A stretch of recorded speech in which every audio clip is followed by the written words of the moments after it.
हाँ तो प्यारे बच्चों, आज हम एनएनएमएस के अंदर जो 7वीं क्लास का पार्ट 1 है, पादपों में पोषण, उनके बारे में चर्चा करेंगे। पोषक किसे कहते हैं? देखिए, वे पदार्थ जो हमारे शरीर के लिए, वे भोजन के वे घटक जो हमारे शरीर के लिए आवश्यक होते हैं, उन्हें पोषक कहते हैं। और ध्यान रखें, उनमें कार्बोहाइड्रेट आते हैं, प्रोटीन आते हैं, वसा आते हैं, विटामिन आते हैं एवं खनिज आते हैं।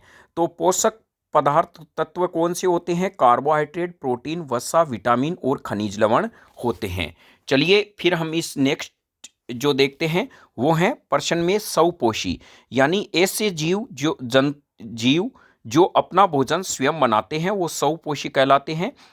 तो हम कह सकते हैं ऐसे जीव जो भोजन के लिए दूसरे जंतुओं पर निर्भर नहीं रहते, अपने भोजन का निर्माण स्वयं करते हैं, उन्हें स्वपोषी कहते हैं।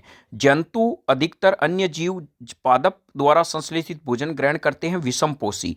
तो विषमपोषी का मतलब होता है वे जीव जो भोजन के लिए दूसरे जीवों पर निर्भर रहते हैं, अर्थात पादप या पादप के उत्पाद पर निर्भर रहते हैं, उन्हें विषमपोषी कहा जाता है। तो जो दूसरे जीवों पर भोजन के लिए निर्भर रहते हैं उन्हें विषमपोषी कहते हैं। ये अपने भोजन का निर्माण स्वयं नहीं करते। नेक्स्ट चलते हैं हम इनमें। तो पादपों में पोषण की विधि क्या है? तो देखिए, यहाँ पर एक वर्ड आता है प्यारे बच्चों, पोषण। पोषण क्या है? यानी सजीवों द्वारा भोजन को ग्रहण करना और उनके उपयोग करने की विधि को क्या कहते हैं? पोषण कहते हैं। पोषण की वह विधि जिसमें जीव अपना भोजन स्वयं संश्लेषित करता है शव पोषण कहलाता है। ध्यान रखें, शव पोषण में जो आते हैं वो पादप आते हैं, वह शैवाल आते हैं। क्या आते हैं? शैवाल आते हैं जो अपने भोजन का निर्माण स्वयं करते हैं। फिर इसके अंदर चले तो देखते हैं कि प्रकाश संश्लेषण, खाद्य पदार्थ संश्लेषण का प्रक्रम। तो इसमें एक्चुअल में चलिए हम प्रकाश संश्लेषण है इनमें एनएनएमएस में प्रकाश संश्लेषण में डेफिनेट 100% पर्सन आएगा, उनको समझने का प्रयास करते हैं। तो यह हमारे पास में प्यारे बच्चों क्या है? प्लांट है। ये पौधा क्या करेगा? पौधा है, ये पौधा जड़ों के द्वारा जल को अवशोषित करता है, वायुमंडल से CO2 लेता है और इस पत्तियों में पाया जाता है क्लोरोफिल। क्या पाया जाता है? क्लोरोफिल। ध्यान रखें, यह बहुत ही महत्वपूर्ण फैक्ट है क्लोरोफिल। तो प्यारे बच्चों, यहाँ पे एक बात याद रखनी है, पत्तियों का हरा रंग क्लोरोफिल के कारण होता है। इसमें मैग्नीशियम तत्व पाया जाता है, मैग्नीशियम आयन पाया जाता है और क्लोरोफिल में मैग्नीशियम आयन होता है, इसी कारण पत्तियां हरी होती है। फिर इन पर पड़ता है सूर्य का प्रकाश, पड़ता है सूर्य का प्रकाश। तो पादप अपना भोजन का निर्माण करेंगे, इनके लिए 4 चीजें चाहिए। जल का अवशोषण वो जड़ों के द्वारा करते हैं और CO2 को वायुमंडल से ग्रहण करते हैं। क्लोरोफिल पत्तियों में होता है, सूर्य का प्रकाश है वो जो है वो सूरज से प्राप्त करते हैं, यानी प्रकाश है वो सूरज से प्राप्त करते हैं। ये 4 चीजें मिलती है तो पादप क्या करते हैं? अपने भोजन का निर्माण करते हैं। तो हम यहाँ पे समझ गए होंगे भोजन के निर्माण में 4 चीजें आवश्यक हैं: सूर्य का प्रकाश, क्लोरोफिल वर्णक, कार्बन डाइऑक्साइड जिसे वायुमंडल के द्वारा पत्तियों द्वारा ग्रहण किया जाता है, और H2O जिसे जड़ों के द्वारा अवशोषित करते हैं। तो यहाँ पर हम समझते हैं प्रकाश संश्लेषण, यानी पादप प्रकाश की उपस्थिति में भोजन का संश्लेषण करते हैं, उन्हें प्रकाश संश्लेषण कहते हैं। चलिए इनको समझते हैं। यहाँ पर है कि पादप में पत्तियां पादप की खाद्य फैक्ट्री है। इसका मतलब क्या होता है कि पत्तियां में ही पादप है वो भोजन का निर्माण करते हैं, पत्तियों में ही, इसलिए पादप पत्तियों को पादप का जो है वो रसोई घर कहा जाता है। ध्यान रखें, जैसे हम किचन में भोजन बनाते हैं उसी प्रकार भोजन का निर्माण पत्तियों में होता है। तो पादप पादप का रसोई घर पत्तियां हैं। अतः सभी कच्चे पदार्थ पत्तियों तक पहुंचाने चाहिए। मृदा में उपस्थित जल व खनिज जो हैं वो जड़ मृदा द्वारा अवशोषित किए जाते हैं। अभी मैंने बताया था कि मृदा में उपस्थित जल हैं और खनिज लवण हैं जो जड़ों के द्वारा अवशोषित होते हैं, तने के माध्यम से पत्तियों तक पहुंचते हैं। पत्तियों की सतह पर उपस्थित सूक्ष्म रंध्र द्वारा वायुमंडल में कार्बन डाइऑक्साइड प्रवेश करती है, यानी पत्तियों में सूक्ष्म छिद्र होता है जिससे कार्बन डाइऑक्साइड गैस प्रवेश करती है। अब आगे हम पत्तियों के बारे में देखेंगे। इससे पहले आपको यह समझना है कि प्रकाश संश्लेषण है क्या। तो प्यारे बच्चों, यहां पर यह अभिक्रिया देखिए, यहां यह महत्वपूर्ण है कि खाद्य संश्लेषण सूर्य के प्रकाश की उपस्थिति में होता है जिसे प्रकाश संश्लेषण कहते हैं। यहां पर कार्बन डाइऑक्साइड, जल, सूर्य का प्रकाश, क्लोरोफिल मिलकर कार्बोहाइड्रेट बनाता है जिसे भोजन कहते हैं, और यह ऑक्सीजन सह उत्पाद के रूप में प्राप्त होती है। सह उत्पाद, तो यह प्रश्न आ सकता है, सह उत्पाद के रूप में प्रकाश संश्लेषण में कौन सी गैस प्राप्त होती है? ऑक्सीजन। तो चलिए इसको समझते हैं। परिभाषा इस प्रकार से होगी, हरे पादप कार्बन डाइऑक्साइड व जल से क्रिया करते हैं सूर्य के प्रकाश व क्लोरोफिल की उपस्थिति में, तो कार्बोहाइड्रेट का निर्माण करते हैं जिसे प्रकाश संश्लेषण कहते हैं। और इस प्रक्रम में ऑक्सीजन निर्मुक्त होती है। कौन सी गैस निर्मुक्त होती है? बाहर निकलती है ऑक्सीजन, जिसे हम श्वसन के रूप में ग्रहण करते हैं। कार्बोहाइड्रेट अतः पत्तियों में मंड स्टार्च के रूप में संचित होता है। प्यारे बच्चों, ये जो कार्बोहाइड्रेट होता है ग्लूकोज, क्या होता है? ग्लूकोज होता है। और यह ग्लूकोज पादप अपने स्टार्च के रूप में ग्रहण कर लेते हैं, यानी संग्रहित कर लेते हैं, संचित कर लेते हैं। यहां पर यदि हम पत्ती का अनुप्रस्थ काट की संरचना देखें तो रंध्र एक शब्द आता है। प्यारी बच्चों ध्यान रखना, रंध्र शब्द आता है। रंध्र यानी पत्तियों, जो हमारे जो द्विबीजपत्री पादप है, आप कभी पादप देखना, द्विबीजपत्री पादप में यह जाली का सिरा विन्यास पाया जाता है, तो द्विबीजपत्री पादप है। इस पादप के निचली सतह पर, पत्तियों के निचली सतह पर अधिचरम को जब हम हटाते हैं, ऊपर क्या होता है? मोम का आवरण होता है जिसे क्यूटिकल कहते हैं, और इस क्यूटिकल आवरण को हटाएंगे तो अधिचरम होता है। इस अधिचरम में छोटे छोटे छिद्र पाए जाते हैं जिसे रंध्र कहते हैं। तो पादप के पत्तियों के निचले अधिचरम में पाए जाने वाले सूक्ष्म छिद्र को रंध्र कहा जाता है। चलिए हम पादप की पत्तियों की संरचना देखते हैं। प्यारे बच्चों, यह बाहर वाला आवरण क्यूटिकल है और यह वाला अधिचरम है और यह खंभ उत्तक है। कौन सा उत्तक है? खंभ उत्तक। इस खंभ उत्तक में ये जो आपको डॉट्स दिखाई दे रहे हैं वो क्लोरोफिल वर्णक होता है, यानी पादप के ऊपरी अधिचरम के जो खंभ उत्तक है उसमें क्लोरोफिल वर्णक पाया जाता है। फिर यह प्यारे बच्चों, ये जो गोल गोल आपको दिखाई दे रहा है ये स्पंजी उत्तक होता है, इनके बीच में रिक्त स्थान होता है। फिर यहां देखिए ये द्वार कोशिका है, ये छोटे छोटे अधिचरम में रंध्र होते हैं, इन्हें छिद्र को रंध्र कहा जाता है। और यदि हम रंध्र की संरचना देखें तो इस प्रकार की होती है। पादप में जो रंध्र होते हैं वो इस प्रकार की संरचना के होते हैं और इस प्रकार की ये संरचनाएं होती है रंध्र की। तो यहां पर ये जो सूक्ष्म छिद्र हैं इसको रंध्र कहा जाता है और यह इसकी क्या है प्यारी बच्चों? द्वार कोशिका है। द्वार कोशिका, द्वार कोशिका। और यह इसकी है सहायक कोशिका, सहायक कोशिका। तो ध्यान रखें, रंध्र द्वार कोशिका के द्वारा घिरे हुए रहते हैं रंध्र जो हैं, और इसमें यहां पर क्या होता है कि ये केंद्रक होते हैं और इस प्रकार से स्थित होते हैं। तो यह आप जान गए होंगे, द्वार कोशिका, रंध्र के चारों ओर पाई जाने वाली कोशिका ही द्वार कोशिका होती है। ये देखिए इसका चित्र इस प्रकार से है, रंध्री द्वार है, द्वार कोशिका है और यह संरचना क्लोरोफिल युक्त है। तो यहाँ द्वार कोशिका में जो छोटी छोटी स्पॉट आपको दिखाई दे रही हैं ये क्या है? क्लोरोफिल वर्णक हैं। अब हम यहाँ पे कह सकते हैं पत्तियों में स्टार्च की उपस्थिति प्रकाश संश्लेषण का प्रक्रम संपन्न होना दर्शाता है। किसकी उपस्थिति को प्रकाश संश्लेषण प्रक्रम है उसको संपन्न होना दर्शाता है? स्टार्च। स्टार्च भी एक प्रकार का क्या है? कार्बोहाइड्रेट है। ध्यान रखें, पादप जो भोजन का जो संचय है वो किस रूप में करते हैं? स्टार्च के रूप में करते हैं। और मानव जो होते हैं, जीव जंतु, वो किस रूप में करते हैं? ग्लाइकोजन के रूप में। यह भी महत्वपूर्ण है, ग्लाइकोजन, यानी ग्लूकोज एंड में किस में कन्वर्ट हो जाता है प्यारे बच्चों? ग्लूकोजन, ग्लाइकोजन में हो जाता है। तो ये ग्लाइकोजन यकृत में संचित रहता है। चलिए नेक्स्ट लाइन की तरफ चलते हैं हम। अब यहां हमारे पास में जो फैक्ट मेन जो आता है वह है कार्बोहाइड्रेट के अलावा अन्य खाद्य पदार्थ के बारे में बात करें तो प्यारे बच्चों ध्यान रखना, कार्बोहाइड्रेट का काम होता है ऊर्जा देना। क्या काम होता है? शरीर को ऊर्जा देने का काम कार्बोहाइड्रेट करते हैं। और नाइट्रोजनी पदार्थ भी होते हैं, प्रोटीन। चलिए प्रोटीन के बारे में देखते हैं। प्यारे बच्चों, प्रोटीन में क्या होता है? कार्बन, हाइड्रोजन, नाइट्रोजन, ऑक्सीजन के अलावा नाइट्रोजन भी होता है। यानी प्रोटीन में मुख्यतया पाए जाने वाला जो तत्व होता है वो नाइट्रोजन होता है। और यहाँ पर हम कहें कि परंतु नाइट्रोजनीय पदार्थ हैं जिसमें कार्बन, ऑक्सीजन और हाइड्रोजन के अतिरिक्त पाया जाता है। और कार्बोहाइड्रेट में क्या पाया जाता है? देखिए, कार्बो का मतलब कार्बन, हाइड्रेट का मतलब होता है H2O। तो हाइड्रोजन और ऑक्सीजन से बनता है। कार्बोहाइड्रेट में कौन से तत्व पाए जाते हैं? कार्बन, हाइड्रोजन और नाइट्रोजन पाए जाते हैं, जबकि प्रोटीन में कार्बन, हाइड्रोजन, ऑक्सीजन के अलावा नाइट्रोजन भी होते हैं। अब ये नाइट्रोजन को किस रूप में ग्रहण करते हैं पादप, चलिए इसको समझते हैं।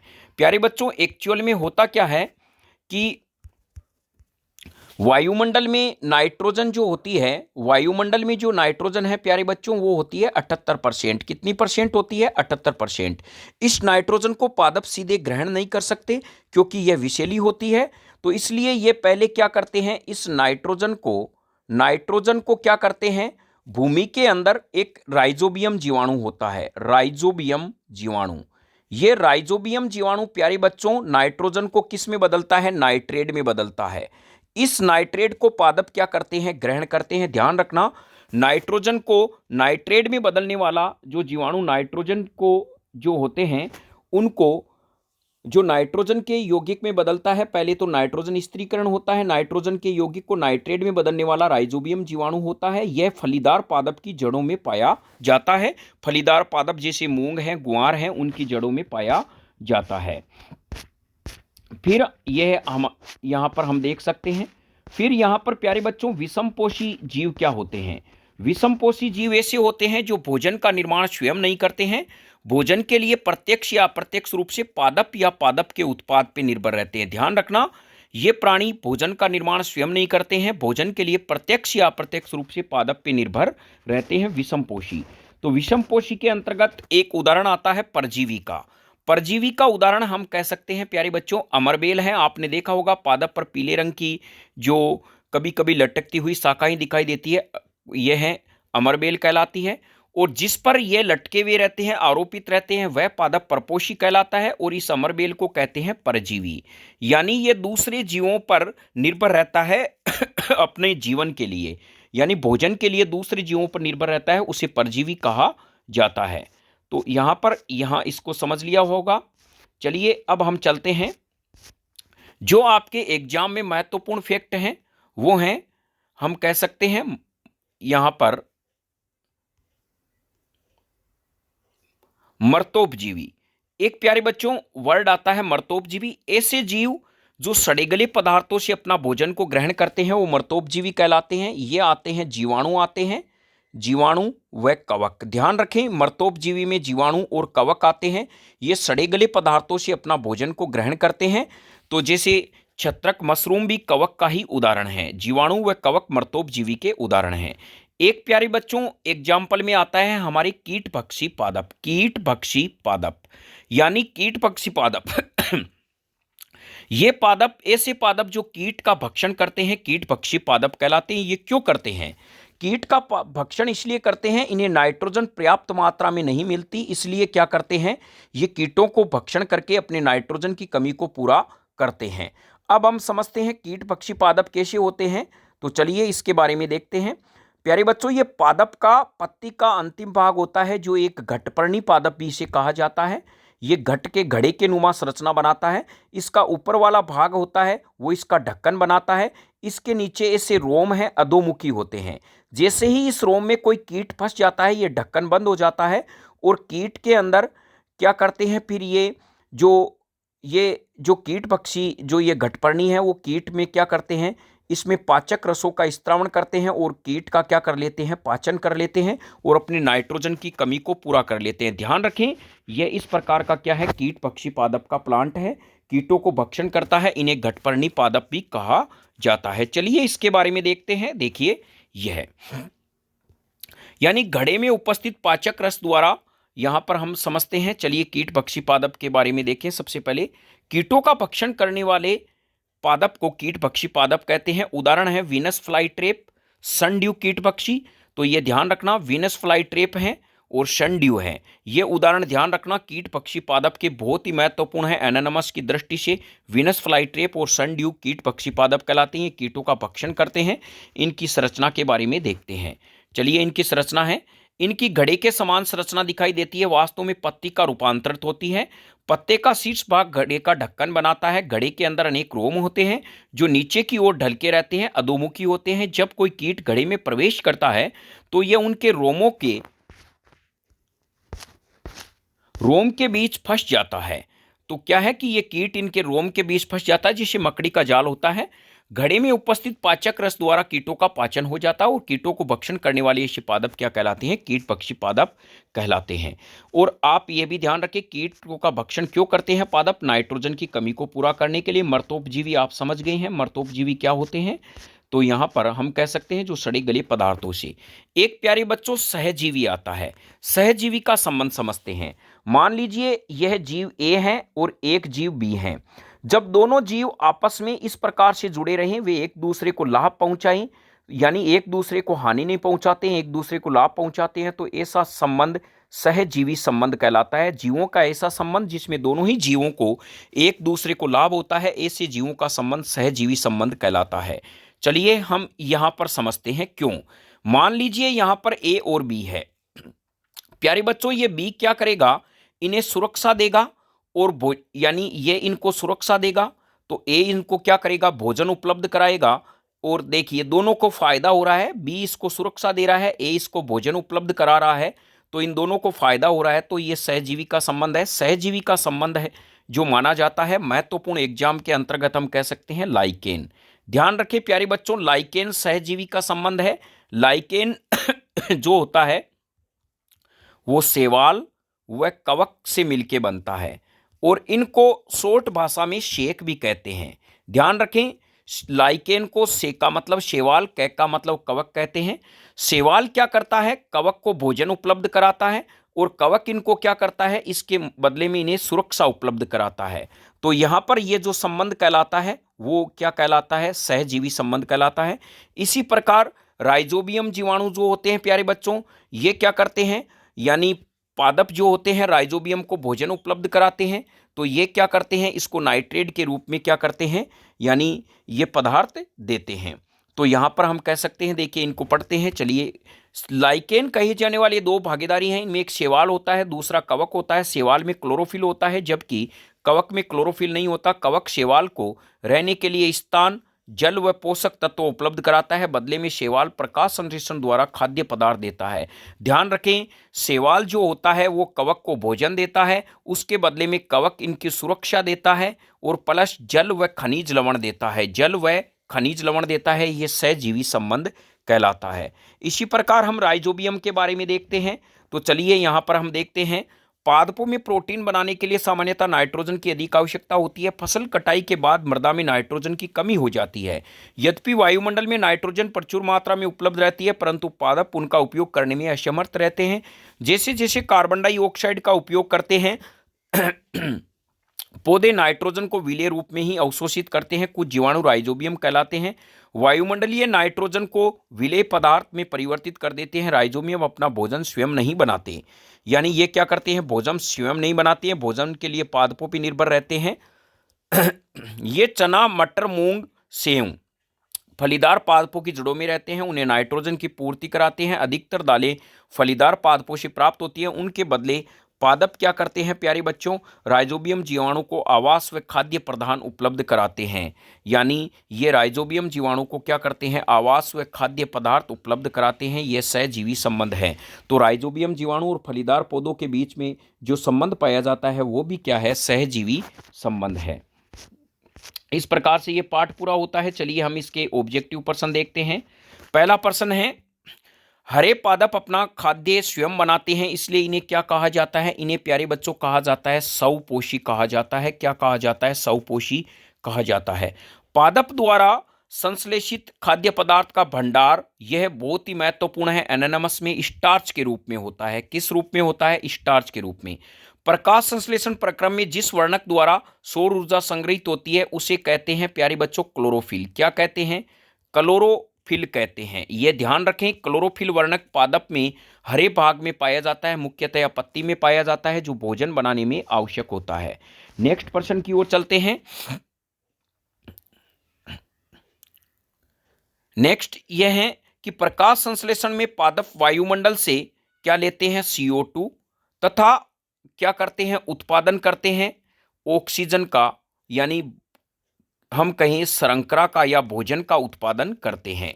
तो यहाँ पर प्रकाश वायुमंडल से क्या लेते हैं, CO2, तथा किसका उत्पादन करते हैं, शर्करा का, वह ऑक्सीजन सह उत्पाद के रूप में निकलती है। ध्यान रखें, बहुत ही महत्वपूर्ण प्रश्न है, प्रकाश संश्लेषण में पादप के लिए कौन से कच्चे पदार्थ हैं, CO2 हैं, जल हैं, क्लोरोफिल वर्णक हैं, सूर्य का प्रकाश है, ये मिलके भोजन का निर्माण करते हैं शर्करा में, और सह उत्पाद के रूप में ऑक्सीजन गैस निकलती है। यह ध्यान रखें, प्रकाश संश्लेषण में कौन सी गैस बाहर निकलती है, CO ऑक्सीजन, और कौन सी गैस ग्रहण करते हैं, CO2। अब हम चलते हैं नेक्स्ट, निम्न शब्द को परिभाषित शब्द बताइए। पीत दुबले तने वाला परजीवी पादप कौन सा है प्यारे बच्चों, अमरबेल। एक पादप जिसमें स्वपोषण व विषम पोषण दोनों की प्रणाली पाई जाती है, तो हम यहाँ पे कह सकते हैं जो हमारे पास में कीट पक्षी पादप है, कीट पक्षी पादप, ये आंशिक क्या होता है, विषम पोषी प्रणाली का होता है। वे रंध्र जिनके द्वारा पत्तियों में गैसों का आदान प्रदान होता है, तो हम क्या कह सकते हैं कि वे रंध्र जिनके द्वारा पत्तियों में गैसों का आदान प्रदान होता है, उन्हें हम कहा जाता है, यानी हम कहें तो इन्हें रंध्र कहा जाता है। और ये रंध्र क्या होते हैं, पादप के पत्तियों के निचली अधिचरम में पाए जाते हैं। ध्यान रखना, रंध्र द्वार कोशिका के द्वारा घिरे हुए रहते हैं। अब रंध्रों का काम क्या है, रंध्रों का काम है गैसों का आदान प्रदान करना और पादपों में वाष्पोत्सर्जन के लिए उत्तरदायी हैं। नेक्स्ट प्रश्न है प्यारे बच्चों, इस प्रकार से है कि सही उत्तर का चयन कीजिए। अमरबेल है, किसका उदाहरण है, अमरबेल है प्यारे बच्चों परपोषी का उदाहरण, यानी परजीवी का उदाहरण है। किसका है, परजीवी का उदाहरण है। कीटों को पकड़कर अपना आहार बनाने वाले पादप का नाम क्या है, तो हम कह सकते हैं घटपर्णी पादप है, यानी वीनस फ्लाईट्रेप, सनड्यू और पिचर पादप, ये घटपर्णी पादप है। घड़े के आकार का यह पादप होता है, अभी हमने बताया था, तो ये घटपर्णी पादप का उदाहरण है। तो उम्मीद करता हूं यहां पर नेक्स्ट प्रश्न यहां पे है, कॉलम ए व बी में दिए गए हैं, इनका मिलान करना है। क्लोरोफिल किस में पाया जाता है प्यारे बच्चों, क्लोरोफिल पाया जाता है पत्तियों में, किस में, पत्ती में। नाइट्रोजन के लिए हम कह सकते हैं, नाइट्रोजन जो होते हैं वो किसके लिए आवश्यक होते हैं, तो चलिए इसका अभी हम देखते हैं। अमरबेल है, परजीवी का उदाहरण है। जंतु हैं प्यारे बच्चों, परपोषी का उदाहरण है। कीट पक्षी घटपर्णी है। और नाइट्रोजन में हम जीवाणु का एग्जाम्पल ले सकते हैं, राइजोबियम जीवाणु जो हैं वो नाइट्रोजन के लिए काम में आते हैं। तो ये विकल्प भी आप ध्यान रखें। निम्न में से हैं असत्य व सत्य कथन छांटिए। प्रकाश संश्लेषण में कार्बन डाइऑक्साइड मुक्त होती है, गलत है प्यारे बच्चों, ऑक्सीजन मुक्त होती है। कार्बन डाइऑक्साइड का तो उपयोग होता है। ऐसे पादप जो अपना भोजन स्वयं संश्लेषित करते हैं मर्तोपजीवी कहलाते हैं, बिल्कुल गलत हैं। जो पादप अपना भोजन स्वयं संश्लेषित करते हैं उन्हें स्वपोषी कहते हैं। मर्तोपजीवी तो उन्हें कहते हैं जो पादप अपना भोजन का निर्माण सड़े गले पदार्थों से ग्रहण करते हैं, जैसे कवक व जीवाणु। प्रकाश संश्लेषण का उत्पाद प्रोटीन नहीं है, बिल्कुल सही है प्यारे बच्चों। प्रकाश संश्लेषण का जो उत्पाद होता है वो होता है यानी शर्करा होता है, और शर्करा।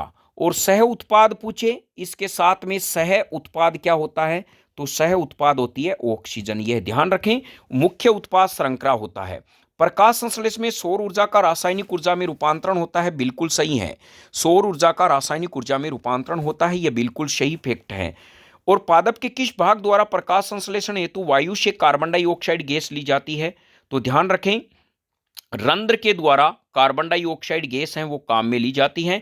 मूल रोम के द्वारा हम कह सकते हैं पादप हैं वो H2O को ग्रहण करते हैं, तो यह ध्यान रखें। वायुमंडल में मुख्य जिस भाग में पादप कार्बन डाइऑक्साइड प्राप्त करते हैं वह है, तो यहाँ पे भी देखिए प्रकाश कार्बन डाइऑक्साइड ग्रहण की जाती है, तो यह है मूल रंध्र के द्वारा। तो यहाँ पर हम कह सकते हैं वायुमंडल में मुख्य जिस भाग द्वारा पादप कार्बन डाइऑक्साइड प्राप्त करते हैं वह कौन सा होता है, पत्तियां उसका भाग होता है। जड़ों के द्वारा जल को ग्रहण किया जाता है। तो इस प्रकार से उम्मीद करता हूं प्यारे बच्चों एनोनिमस के लिए आज आपका 7th का ये पहला मैटर है वो खत्म हो गया होगा, आसानी से समझ में आ गया होगा। तो इस प्रकार के प्रश्न आप पढ़ते रहें। न्यू कंसेप्ट क्लासेज यही उम्मीद करेगा कि आपका 15 तारीख से पहले विज्ञान का जो 7th क्लास का मैटर है, 8th क्लास का मैटर है वो आसानी से जल्द पूर्ण करने के प्रयास करेगा। आप वीडियो लगातार देखते रहें। आपने चैनल को सब्सक्राइब नहीं किया है तो इस चैनल को सब्सक्राइब भी कर ले, जिससे आपको न्यू नोटिफिकेशन है वो जल्द आपको मिल